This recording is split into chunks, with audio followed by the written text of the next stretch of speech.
blok ambang-ambang kalau semuanya kiriman Fatihah awal abad turun Gusti.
Kakak. Kakaknya oh kakak. Adik kakak.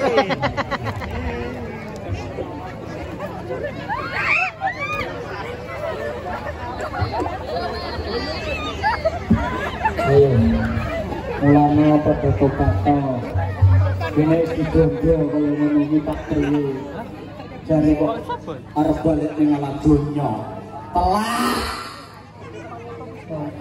telat ya kan kayak Kang Bonawi sing siji tringe kowe mbiyen dunya ki nglakoni apa uripe Kang kok iso gawe tontonan iki ora gawe tuntunan iki ya tontonan ya uga tuntunan iki ya Allah iki makne kula yo tak tampa terus meketen iki makne ya ya awak iki dikongkon rame-rame ning tas nggih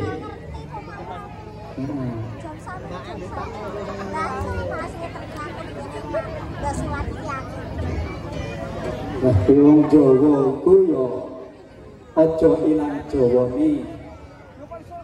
Mulane yen slametan iku ana sing jenenge golong pitu, kembang telon. Iya. Apa kowe teges? Lah, kembang telon iku wernane pira? Telu ya, telu. Nah, wujude mawar, ana karo kanting. Ha, kanting. Ya.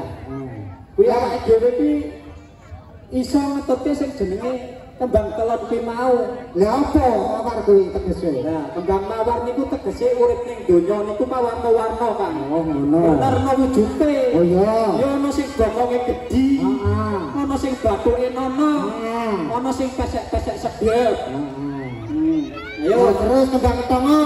Kembang ketongo iku tegese urip ning donya kuwi ya kena ngono, kena ngene, kena kabeh. Oh, ora ana sing ora kena kan. Bojo lima yang kena ning ngono. Oh, ya kena. Heeh. Nanging aja kelelen. Ditutup karo sing jenenge kembang kantil. Apa kuwi kembang kantil? Nah, kembang kantil niku tegese ati siji niku kudu tetep kumantit. Oh, heeh. Ngertine aku barang siji kudu saru Kang Mas. Oh iya. Nah, barang siji niku kudu kumantit marang Gusti Allah. Oh ngono. Nggih kudu gelem nyembah karo sing gawe bumi. Heeh. Saben dina disingi, diuyuwi niku sing gawe sapa penyembah ora gelem. Oh ngono. Kuwi nek wis dipocot kaya ngono ki yo Pak priye. Iya, heeh. Lah iki ana unen-unen Kang. Heeh. Niki enten pamundutan Wahyu Balasebo. Oh, Wahyu Balasebo. Sumangga.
Susunan najib